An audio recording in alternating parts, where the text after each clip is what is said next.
Olá pessoal, meu nome é Marcela Vitoriano, sou professora aqui do Proevidência Concursos e hoje nós estamos aqui com essa live sobre direitos humanos. Nós selecionamos as principais questões, as questões mais recorrentes aí nas provas da Polícia Militar de Minas Gerais, porque o Proevidência estava trabalhando atualmente com preparatório para 2 cargos, de concurso público para soldado, né, da Polícia Militar, e também para a Polícia Penal, que é o antigo cargo de agente penitenciário. Então a gente vai trabalhar aqui por resolução de questões, falando sobre essa matéria de direitos humanos e aí pegando mais as matérias que mais caem para esses 2 cargos. Bom, lembrando que só uma dessas que, dentre as que a gente vai trabalhar aqui, tem uma que a gente não trabalhou, mas é porque eu trabalhei bastante em sala de aula, bastante nos simulados, mas eu vou deixar a dica aqui para vocês que nas provas da Polícia Militar sempre cai essa lei aqui, a Lei Federal 9.807 de 99, que é a lei que trata do Programa de Proteção das Vítimas e Testemunhas, quando elas estiverem em situação de ameaça. Então essa legislação, ela sempre cai nos concursos públicos da Polícia Militar.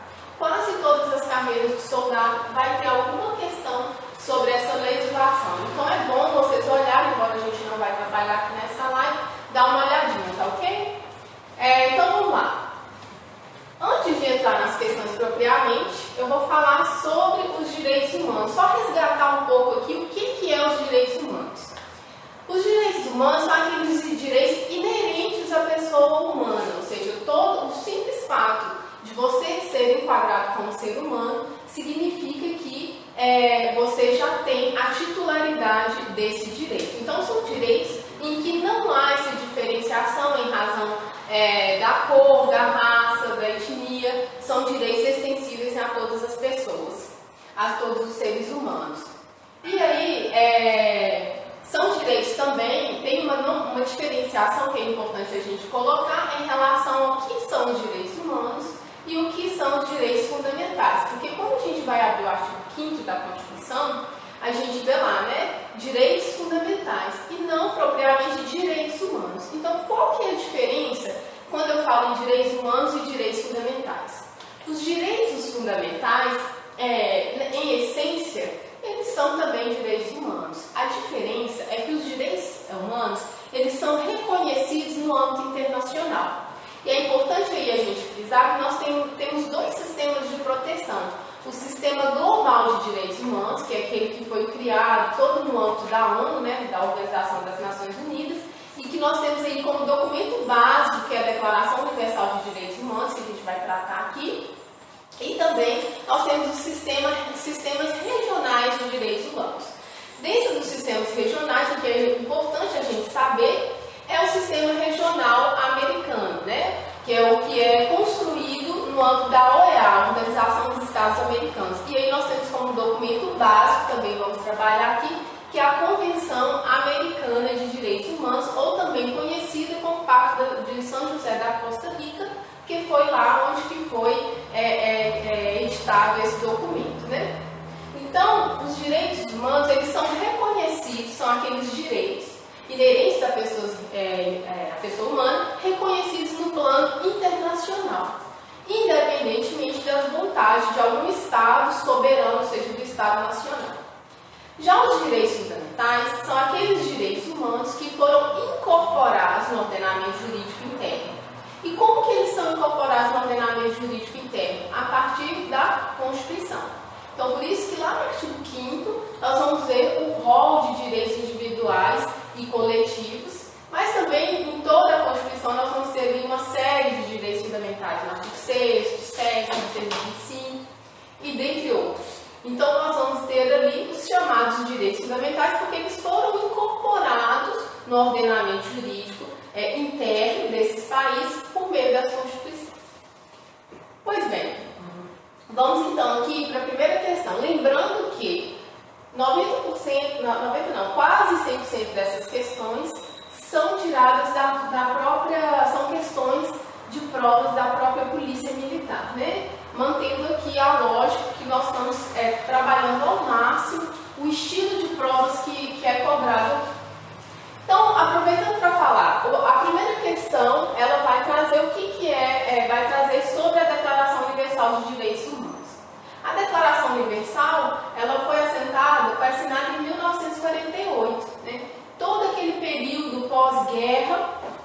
que eu já tinha falado nas aulas, em que foi criado aí a ONU, a Organização das Nações Unidas, que tem como objetivo, né, trazer a harmonia e a paz internacional. E aí a Declaração Universal é esse documento básico, né, chamada Bíblia aí do Direito Internacional, que vai ali ter os direitos básicos previstos nela.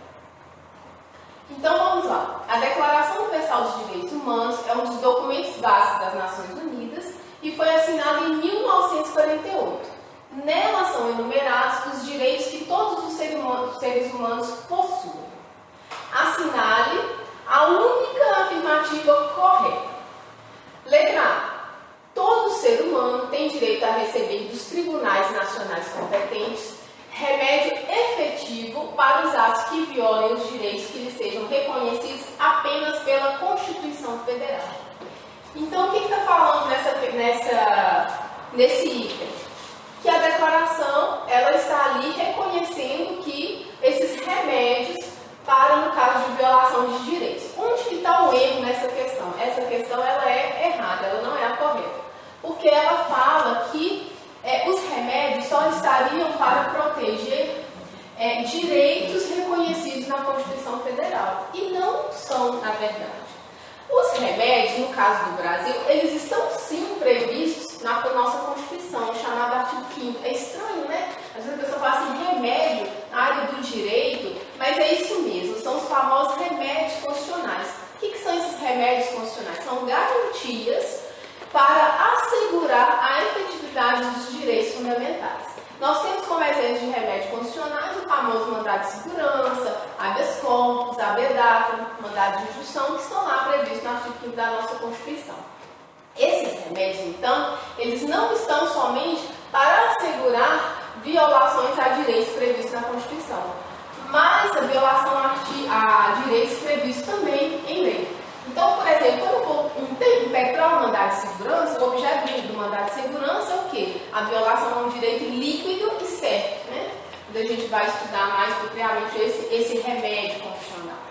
Então, não é necessariamente um direito líquido e certo previsto na Constituição, mas em qualquer lei. Passando para a letra B. O homem acusado de um ato delituoso tem o direito de ser presumido culpado até que a sua inocência tenha sido provada de acordo com a lei, em julgamento público, no qual lhe tenham sido asseguradas todas as garantias necessárias à sua defesa. Esse item de culpabilidade, que na verdade ele não será presumido culpado. Na verdade, é o famoso princípio da presunção de inocência. Então, a presunção é em relação à inocência. E no decorrer do processo é que será sim comprovada a culpabilidade. Então, aqui houve uma inversão das palavras. Primeiro você presume a inocência e prova-se no decorrer do processo, de acordo com os meios de provas admitidos em lei, se ele é culpado ou não. Mas é importante colocar aqui que nós temos outros dois importantes princípios nesse item aqui da questão. Que é o quê? A questão do julgamento público, então é o princípio da publicidade, para evitar decisões arbitrárias e o controle social dessas decisões judiciais, e o princípio da ampla defesa.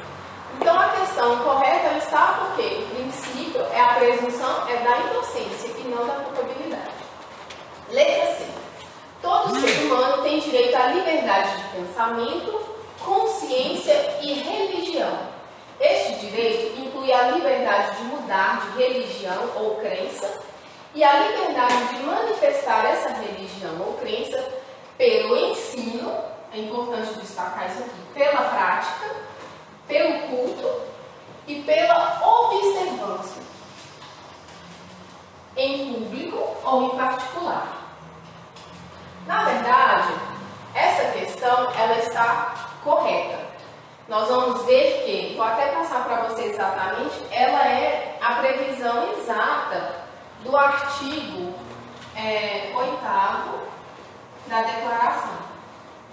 Então vocês confiram lá, é a redação exata do que está no artigo 8º da Declaração Universal de Direitos Humanos. Tá? É importante, prestem bem atenção, porque, na verdade, quando ele vai falar dessa liberdade de religião, a liberdade ela não se resume somente a praticar, né? Como posso observar, a prática, o culto, ao ensino e a observância, tanto em área pública e particular, por isso que eu grifei.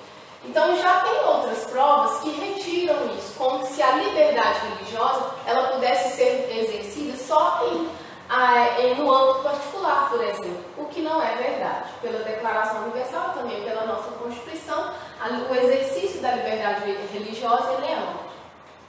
Mas fazendo parênteses aqui, que eu não falei no início da aula, a liberdade, assim como a igualdade, são valores básicos, né? E lá nas minhas primeiras aulas, eu fiz remissão à Revolução Francesa, ao lema da Revolução Francesa, liberdade, igualdade, fraternidade.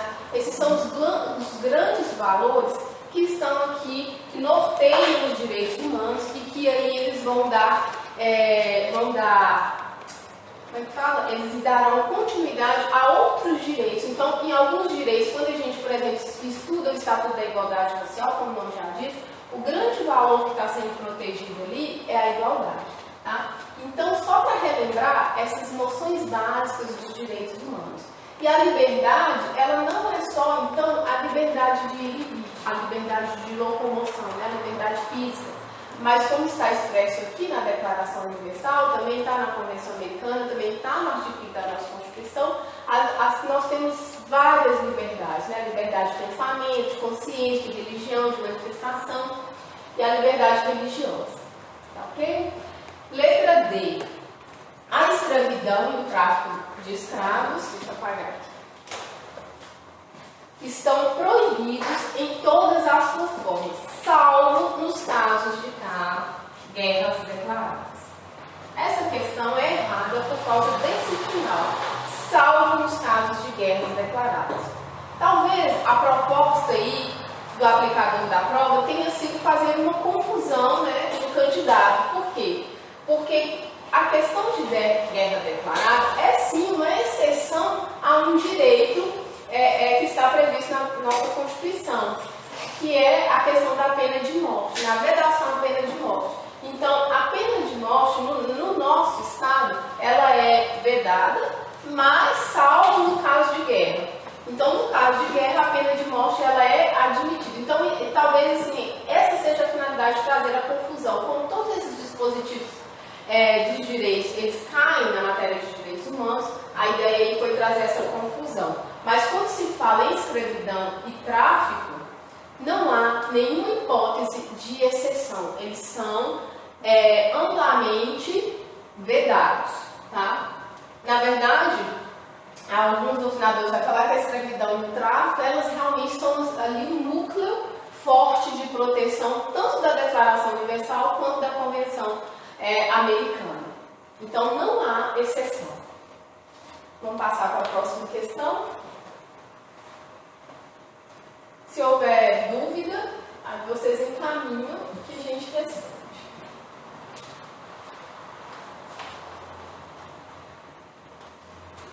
A segunda questão é sobre a Convenção Americana. Na verdade, como eu disse, são os principais instrumentos dos direitos humanos no plano internacional. Né? A Convenção Americana, porque está vinculada aqui, né, à América Latina, e segundo, a questão, a Declaração Universal, que como o nome já diz, ela é universal mesmo. Então, vamos lá. A primeira questão, assinar a alternativa que está em harmonia com o disposto no Pacto de São José da Costa Rica. Só fazendo um adendo aqui que ela não é uma questão da Polícia Militar, mas também é questão de carreira policial. Na verdade, o Pacto de São José não cai tão frequente quanto a Declaração Universal. Mas, na verdade, quando ele cai, é mais complicado. Por quê? Porque a Convenção, ela esmiuça mais a questão dos direitos. Ela tem um detalhamento maior, é uma legislação, um pacto, né, uma convenção, que ela tem um detalhamento maior dos direitos, enquanto que A Declaração Universal, ela vai trazer isso de forma mais geral. Então, vamos lá. Está perguntando a alternativa que está em acordo com o pacto. Então, é a questão correta. Letra A. As penas privativas de liberdade devem ter por finalidade essencial a proteção da sociedade contra os indivíduos que representam perigo à população e não demonstram estarem aptos ao convívio social. Então, a questão é: qual que é a finalidade essencial da prisão, das penas privativas de liberdade? É claro que no pensamento leigo, no pensamento popular, a ideia é: nós vamos prender para garantir a nossa segurança, a segurança da população. E aí, essa é a grande questão, porque em isso reside o erro da questão. Porque, na verdade, a pena privativa de liberdade, lá na lógica do direito penal, essa não é a finalidade essencial dela. E é isso que traz a Convenção Americana. A finalidade essencial é a ressocialização do condenado. A ideia é que o direito penal é para ajustar aqueles que cometeram comportamentos, né, de acordo com o que a sociedade quer e o Estado quer. Então, a prisão é para que eles se amoldem, eles se modelem ao comportamento que o Estado quer. Então, a Convenção vai falar que a finalidade é a reforma e é a readaptação social. Isso está no artigo 5º, item 6 da Convenção. Tá? Estou colocando os artigos aqui porque aí vocês olham exatamente a redação que está e façam um comparativo, fica mais claro e ajuda vocês na hora de estudar. Letra B. Toda pessoa tem o direito de que se respeite sua vida, sendo este um direito fundamental que deve ser garantido por todos os Estados-partes. Esse direito deve ser protegido por lei e, em geral, desde o momento do nascimento. Essa questão também é falsa. Onde está o erro? Mas antes de falar onde está o erro, só para aclarar aí, o que é os Estados-partes? Quando a Convenção ela fala em Estados-partes, ela está falando daqueles Estados que aderiram à Convenção, que ratificaram a Convenção. Então, são aqueles Estados em que eles têm que dar cumprimento ao previsto na Convenção ou no Pacto de São José da Costa Rica. Tá bom? O erro está o quê? Que o direito à vida é um direito que é protegido não desde o nascimento, mas desde a concepção. E isso está previsto tanto no nosso Código, né, Civil, quanto na questão da nossa Constituição. Então, por isso que se discute tanto a questão do aborto.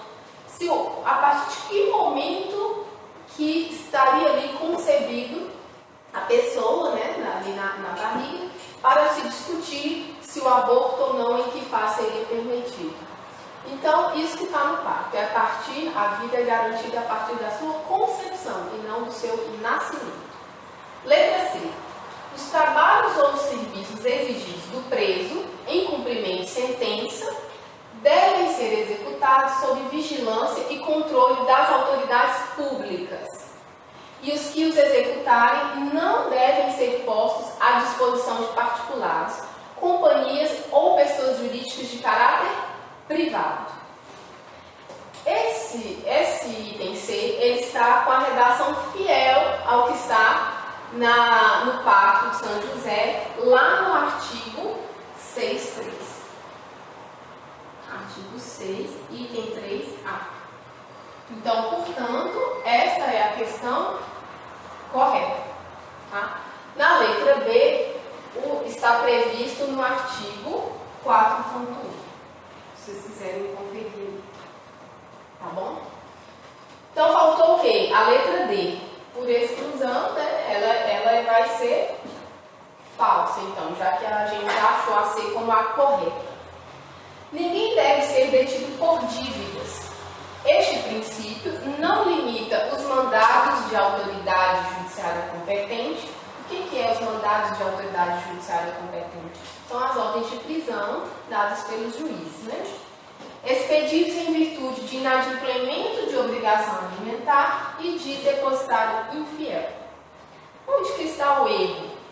No depositário infiel. Então, há sim a possibilidade de prisão por dívida, mas no caso de inadimplemento de obrigação alimentar, ou seja, o velho caso da pensão alimentícia. Então, se você não pagou a pensão alimentícia, você pode ser sim preso por dívida. A nossa Constituição, ela prevê a prisão por depositário infiel. Só que o que aconteceu, até expliquei isso numa aula própria nossa aqui, do Proevidência, que o Supremo Tribunal entendeu que o depositário, a prisão por depositário infiel, ela não está prevista no Pacto de São José.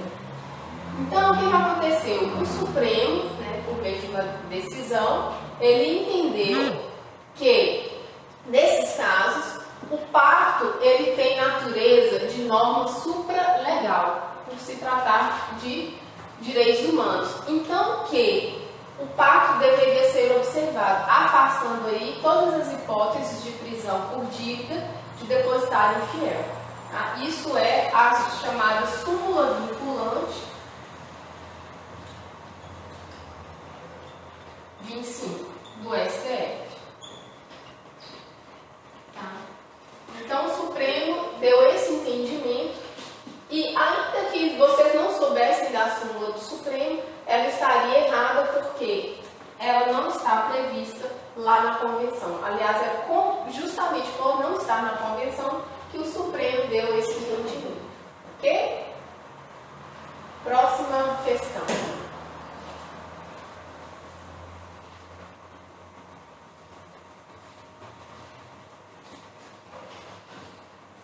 Então, pessoal, foram aí duas questões, uma sobre a Declaração Universal e outra sobre a Convenção Americana, né, que são os documentos de direito internacional. Agora, nós vamos tratar propriamente de legislação interna, ou seja, de norma brasileira. Tá?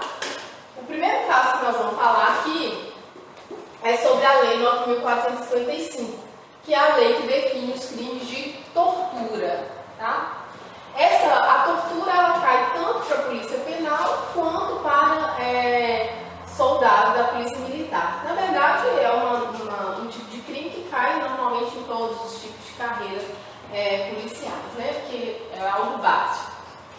Então, letra A. O crime de tortura é inafiançável e insuscetível de graça ou anistia. Aliás, o enunciado ele pede a correta.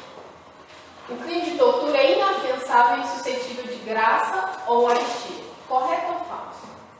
Correto porque essa previsão está tanto na Constituição, lá no artigo 5º, inciso 43, e está previsto ainda na própria lei de tortura.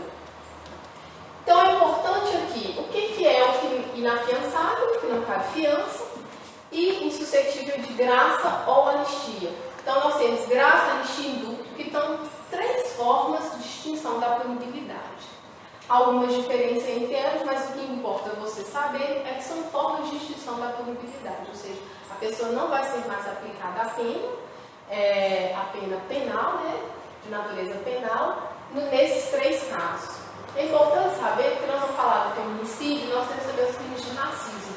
Então, há aí uma diferenciação passencial quando que um ou outro é cabível, graça, anistia e indulto. Tá? Então, o crime de tortura, ele não cabe. Então, lembrando aí que no racismo, aliás, no feminicídio, cabe graça, anistia, não cabe graça, anistia e indulto, porque são normas que é considerado crimes hediondos, então todos os crimes hediondos ou equiparados não cabe graça, anistia ou indulto. Embora aqui não fale sobre o indulto e o indulto não esteja claramente previsto, o indulto também, a partir de uma decisão do Supremo Tribunal Federal de 2015, ele entendeu que o indulto também não é cabível no crime de tortura. Tá? Então, se tivesse aí, a questão poderia ser correta. Mas como esse tipo de prova, como eu já disse, cai muito literalidade de lei, então, por isso que a redação está dessa forma, porque é a redação que está fiel da lei de tortura. Letra B. Constranger alguém com emprego de violência ou grave ameaça, causando-lhe sofrimento físico ou mental em razão de discriminação racial ou religiosa, não constitui crime de tortura. Peraí, eu acho que ficou errado. Eu acho que aqui é a opção...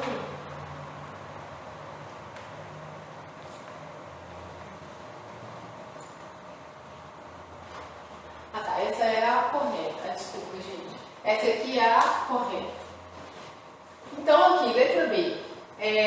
Tá falando o quê? Que quando a violência ou a ameaça foi em razão de discriminação racial ou religiosa, não constitui crime de tortura. No primeiro momento, um concurseiro inicial entenderia o quê? Ok, tá falando de discriminação racial, é o quê? Racismo. Então tá errado. Aliás, está correto. Mas ela não está correta. Por quê? Porque o crime de racismo, ele não se apresenta nessas situações. Quando se trata a conduta, ela for constranger por violência ou grave ameaça, ainda que por discriminação racial, é sim crime de tortura. O racismo vai ser naquelas situações em que, por exemplo, em razão da raça, da cor, da etnia, até mesmo da religião. É engraçado, né? A gente fala da lei de racismo, mas ela também engloba essas outras situações de discriminação, em razão da procedência, em razão da religião, da etnia e da cor. Então, por exemplo, o racismo seria naquelas situações que, em razão da raça, se negar acesso a um cargo de emprego, ou se negar o acesso de uma pessoa em um estabelecimento público, por exemplo, aí nesse caso seria crime de racismo. Agora, quando a discriminação ela resulta em violência ou grave ameaça, aí nós estamos falando de tortura. Letra C. Aumenta-se a pena se o crime é cometido contra mulher maior de 40 anos. A lei de tortura ela não traz essa hipótese de aumento de pena. Então está errado. Letra D. Aumenta-se a pena se o crime é cometido contra criança, gestante, índio, deficiente, adolescente ou menor de 60 anos. Onde está o erro aqui? Está em índio. Porque a lei previu aumento de pena em todas essas demais situações, mas não no caso se o crime for praticado contra índio. Tá? Então a resposta é a letra A.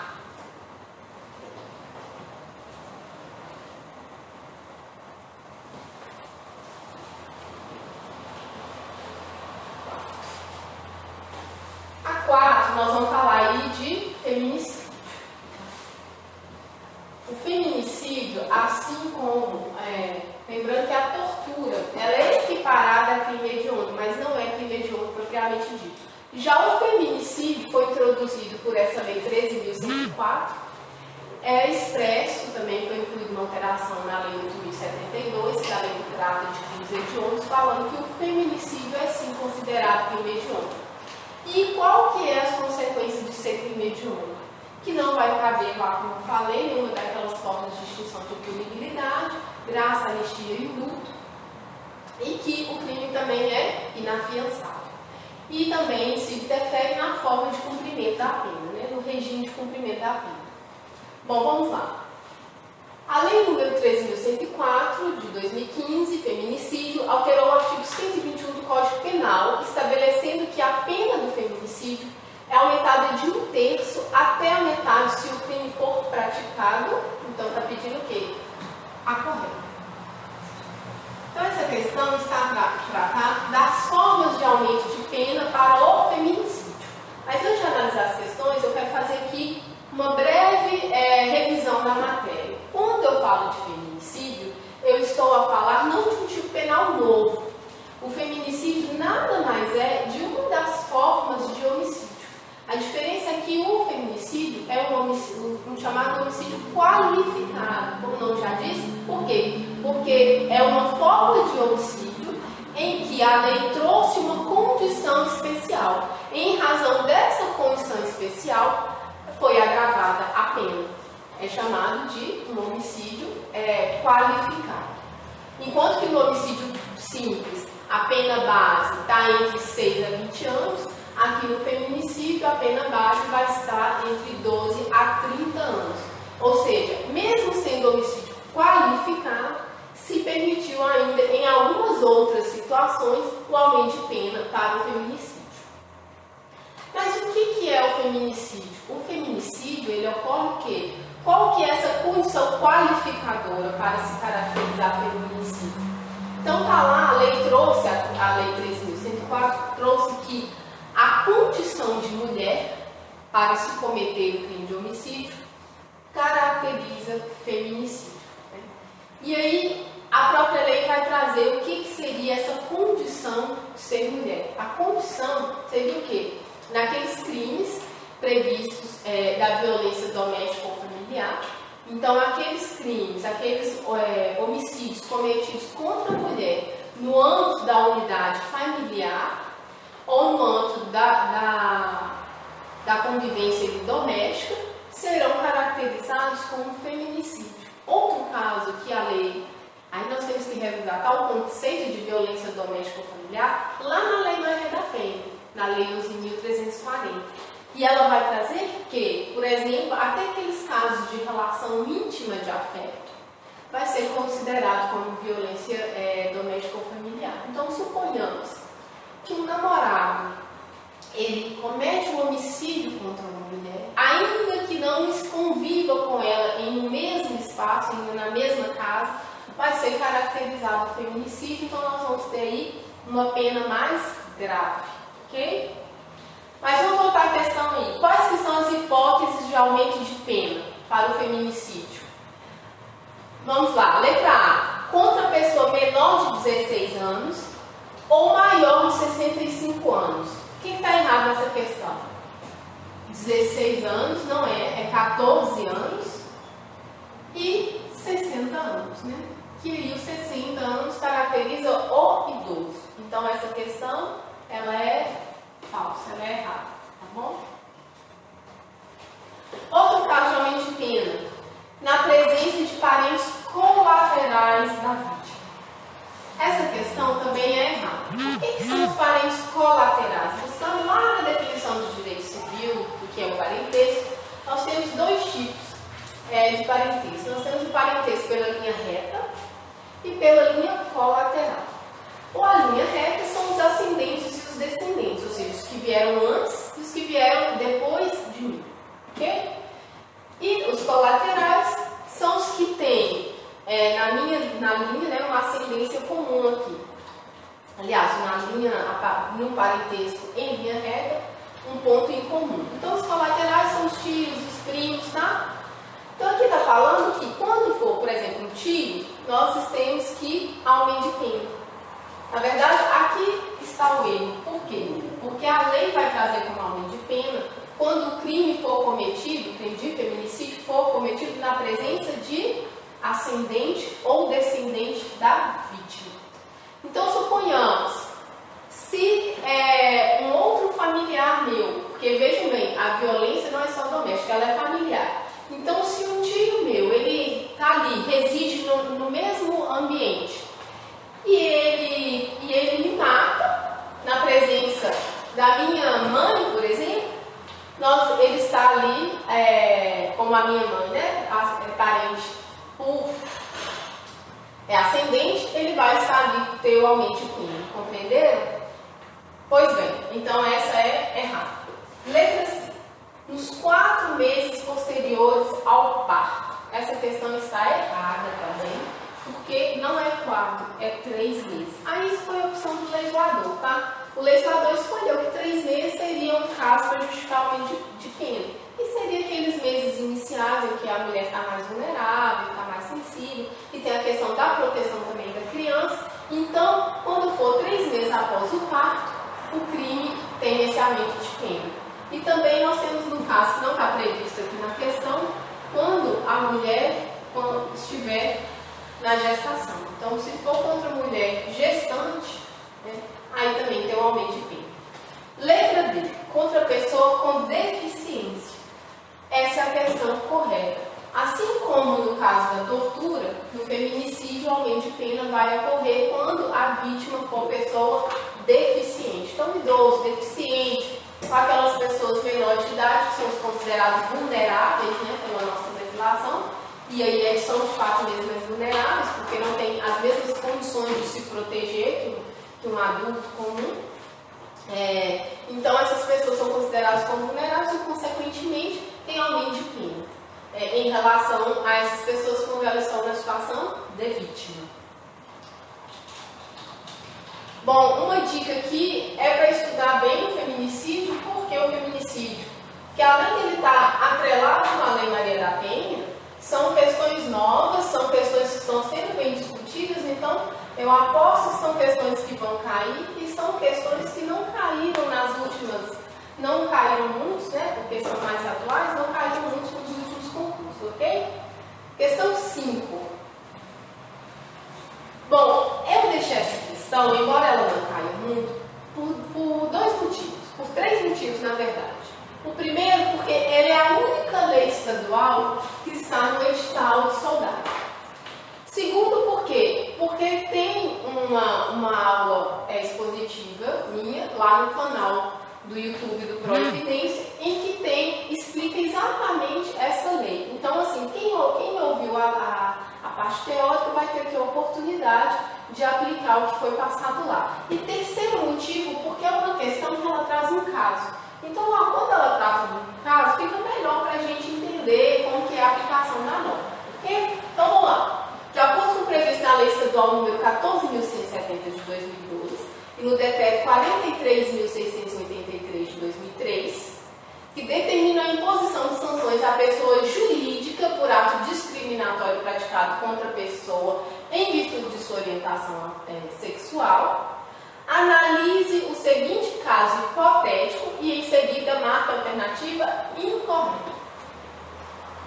Então, vejam bem, essa lei, ela define punições, sanções para pessoa jurídica, que pode ser tanto de direito público quanto de direito privado, em situações em que ela praticar discriminação em relação à orientação sexual de uma pessoa. Tá?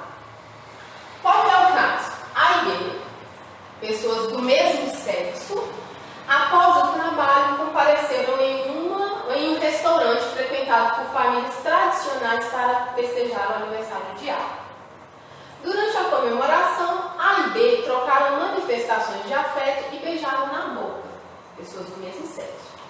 Diante desse fato, alguns clientes, sentidos constrangidos, exigiram do proprietário do estabelecimento a retirada de A e B do restaurante de imediato, e o proprietário atendeu o pedido. Passado. Então, nesse caso, nós temos o quê? São o quê? Se são pessoas do mesmo sexo, nós estamos falando uma discriminação em relação à homossexualidade, correto? Então, vamos lá, letra A. O proprietário do estabelecimento cometeu um ato de discriminação ao retirar A e B do restaurante em razão das suas orientações sexuais. De acordo com a lei estadual, sim, cometeram sim essa discriminação, correto? Lembrando que o enunciado, está lá no outro slide, estava pedindo a incorreta. Letra B. As ações realizadas pelo proprietário do restaurante estão sujeitas a sanções desde a advertência até a inabilitação para concessão de isenção, remissão, anistia ou qualquer outro benefício de natureza tributária. Essa letra também está correta. Por quê? Porque a lei, ela prevê vários tipos de sanção. Na verdade, a advertência está lá no primeiro inciso e a concessão, a vedação, né? A concessão de isenção, remissão, anistia está no último inciso. Então, são várias hipóteses de punições, lembrando que são punições de natureza administrativas, não são punições de natureza penal, e quem vai aplicar essas punições é um órgão do Estado de Minas Gerais, porque nós estamos falando de uma lei estadual, ok? Então, quais são elas? Nós temos lá a advertência, nós temos a pena de multa, e aí vai ter o valor, né, uma gradação, de quanto que seria essa multa, o limite mínimo e o limite máximo. Nós temos também a possibilidade de suspensão ou interdição desses estabelecimentos, que podem ser tanto públicos ou privados.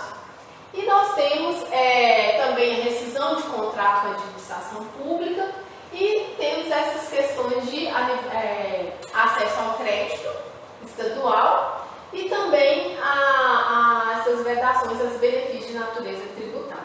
Então, essa questão está correta. Letra C.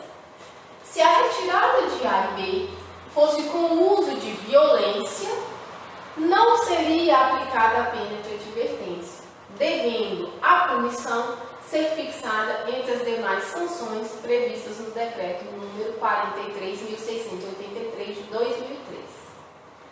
Essa também está correta. Por quê? Porque a punição de advertência é uma punição mais branda, é uma punição mais leve. Então, quando houver violência, ou seja, a discriminação for por meio de emprego da violência também, aí nós vamos ter, não será advertência, ele vai ser as demais hipóteses, tá? Letra B. Por ser um restaurante um estabelecimento privado, as sanções previstas no decreto número 43.683 de 2003 não poderão ser aplicadas cumulativamente. Então, aqui está falando o quê? O que são cumulativamente? Ou seja, que pode ser aplicada mais de uma sanção. Aqui está falando que não pode, em razão do estabelecimento ser privado, ser um restaurante privado. Essa é a questão, até por exclusão mesmo, ela é a questão falsa. Por quê? Primeiro, porque cabe a acumulação das sanções. A lei prevê isso. Então, você pode aplicar mais de um tipo de sanção. Nessa situação, por exemplo, você pode aplicar a pena de multa e, além disso, suspender o estabelecimento. E o fato de ser privado ou público não interfere. Como eu disse, as sanções elas podem ser aplicadas às pessoas jurídicas, somente às jurídicas, não às pessoas físicas, de direito público ou de direito privado. E não há esse tipo de variação em relação à punição se ela é pública ou privada. Ou seja, você pode acumular a pena, a sanção, nas duas situações, né? Para os estabelecimentos das duas naturezas, público ou privado. Próxima questão.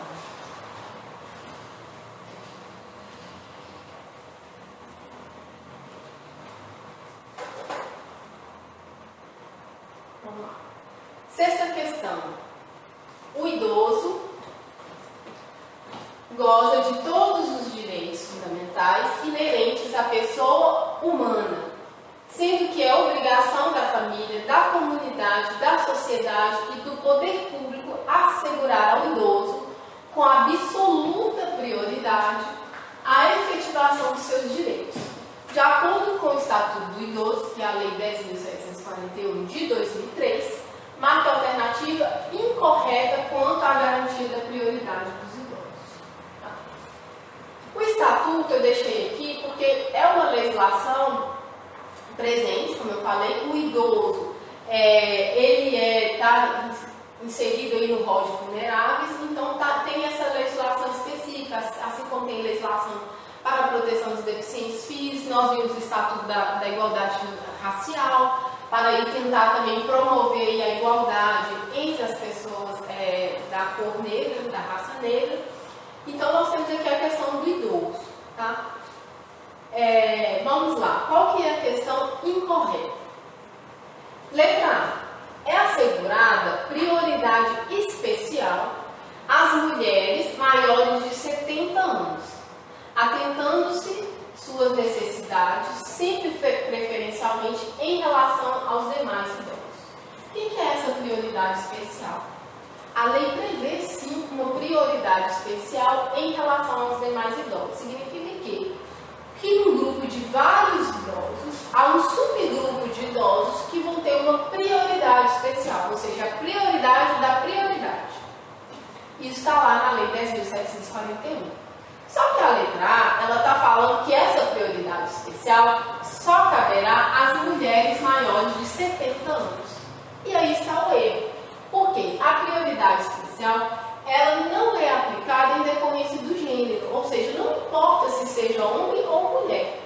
O simples fato de ser idoso já aplica a prioridade especial. Não há essa distinção entre idoso mulher ou idoso homem.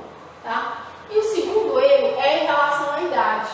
O enunciado fala 70 anos, mas na verdade o que o Estatuto vai trazer é que essa prioridade especial aplica-se aos idosos acima de 80 anos. Então, suponhamos, se nós estamos num estabelecimento que tem ali um grupo de idosos, e dentro desse grupo de idosos, ou seja, pessoas maiores de 60 anos, existem também aqueles maiores de 80 anos, os maiores de 80 anos terão prioridade em relação aos de 60 anos, ok? Os que têm entre 60 até 79 anos, no caso. Entenderam? Então, assim, a prioridade da prioridade. Letra B. Então, essa é a incorreta. Letra B. Vamos conferir porque que as outras estão corretas. É assegurada prioridade no recebimento da restituição de imposto de renda. Correto. Está previsto na lei, foi uma inclusão posterior, não é da sua redação original, e significa mesmo que os idosos ali, aqueles que tiverem igual ou mais a 60 anos, vão receber o imposto de renda, a restituição antes das demais pessoas. Lembrando aqui que, quando eu falo idoso, é aquele igual ou maior a 60 anos. A legislação ela não exige nenhuma outra qualificação que não seja a idade para caracterizar o idoso, ok? Letra C. É assegurada prioridade no atendimento preferencial imediato e individualizado junto aos órgãos públicos e privados prestadores de serviço à população. Então, o que aqui está falando? Que os idosos eles terão atendimento preferencial. Não importa se o órgão é público ou privado, né? Desde que ele preste serviços à população, ele vai ter que ter esse atendimento preferencial. Então, suponhamos, nós estamos falando aqui no judiciário, por exemplo. Os idosos vão ter ali uma prioridade em relação à tramitação dos processos judiciais, né? No caso também dos bancos, né? Eles são, ainda que sejam estabelecimentos privados, os idosos vão ter ali a preferência no atendimento. Letra D. É assegurada prioridade na destinação privilegiada de recursos públicos nas áreas relacionadas com a proteção ao idoso. Então, significa o quê? Essa questão também é correta. Que a legislação, ela assegurou que o Estado, no momento de formular as políticas públicas, ele garantisse que os recursos públicos para a formulação dessas políticas públicas e a aplicação fosse aplicada de forma prioritária para os idosos, para proteger os direitos dos idosos. Então, gente, sobre os idosos, essa legislação aqui, essa questão, ela traz só esses conceitos iniciais sobre a prioridade. Mas é importante, tem muita coisa no Estatuto que é importante se saber. Vamos fazer uma revisão rápida aqui. O idoso, ele tem a questão do direito ao benefício assistencial, tá? Tanto na Constituição quanto no Estatuto, mas aí não é qualquer idoso, é todos aqueles acima de 65 anos. Então, aquelas pessoas acima de 65 anos que não têm condições de prover a sua manutenção, nem a sua família tem condições, elas podem requerer ao Estado e receber esse benefício assistencial no valor de um salário mínimo. Outra questão é em relação à gratuidade de serviços de transporte público. Nesse caso, os idosos, eles têm também o direito à gratuidade. A gratuidade seria o quê? Dos 65 anos. Embora os idosos sejam aqueles iguais ou maiores a 60 anos, a questão do direito à assistência social e a questão do benefício social e a questão da gratuidade do transporte público é só para acima de 65 anos. Lembrando que, no caso de transporte municipal, transporte público municipal, a legislação local ela pode sim estender esse benefício. Então, se por exemplo, aqui em Betim, né, a prefeitura, o município de Betim, ele quiser criar, por meio de lei, uma legislação estendendo esse benefício àqueles a partir de 60 anos, não 65, o benefício da gratuidade, aí sim isso é possível, a lei permite que haja essa extensão do benefício. Outro benefício na área da cultura é a questão da famosa meia entrada. Então, aos idosos, pelo estatuto, é garantido que eles têm o direito a 50% de desconto no acesso à questão dos eventos, né, culturais e de lazer. Que mais que pode falar aqui em relação aos idosos que é importante você saber? Outra questão que é bem interessante saber é que o Estatuto do Idoso, nós vimos lá, afirma claramente aqui, como está no enunciado, que o idoso gosta de todos os direitos fundamentais inerentes à pessoa humana. Então, quando a gente estudou todo aquele rol de direitos fundamentais, fundados na liberdade, na igualdade, a questão do direito à vida, eles têm esse direito. Mas o que o Estatuto traz de grande diferencial em relação ao idoso? E aí até mesmo em razão dos vários abusos, né, que a gente vê na nossa sociedade em relação à pessoa do idoso. E em razão da sua vulnerabilidade. Traz aí a questão do direito deles ao respeito. E esse direito ao respeito, ele compreende o direito de respeitar a sua integridade como um todo. A integridade física, psíquica, psicológica, tá, dessas pessoas, de proteger os seus bens. Porque o que acontece muito no seio das famílias é a família se apropriar dos bens dos idosos. Então, isso tudo é resguardado aqui no Estatuto. E o Estatuto também traz a questão do direito ao envelhecimento. Isso é muito interessante, né? Porque quando você vai pensar em direitos humanos, na verdade, todos os direitos humanos, independente se eles são de primeira, segunda, terceira, quarta, quinta ou sexta dimensão ou geração, né? Que a gente estudou essas classificações dos direitos humanos lá no início, todos esses direitos humanos, eles exorbitam em torno da dignidade humana. Ou seja, todo direito humano, de certa medida, né, em maior ou menor grau, né, eles contribuem para a dignidade humana.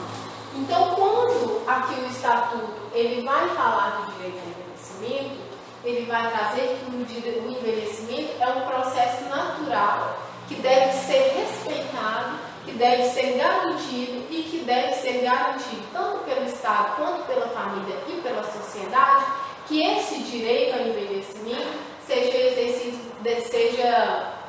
seja usufruído, né, da melhor forma possível. Para o quê? Para garantir a sua dignidade. Então, quando aqui fala que esse dever é da comunidade, da sociedade e do poder público, isso é uma previsão não só do Estatuto, é uma previsão constitucional. E isso vai reafirmar, como eu disse lá da Revolução Francesa, o último valor lá da Revolução Francesa, que é a fraternidade. Então, quando a Constituição ela vai colocar que todos têm a obrigação em relação ao idoso, a garantir os direitos do idoso, ela está o quê? Ela está reafirmando o valor da fraternidade ou solidariedade aqui no plano jurídico.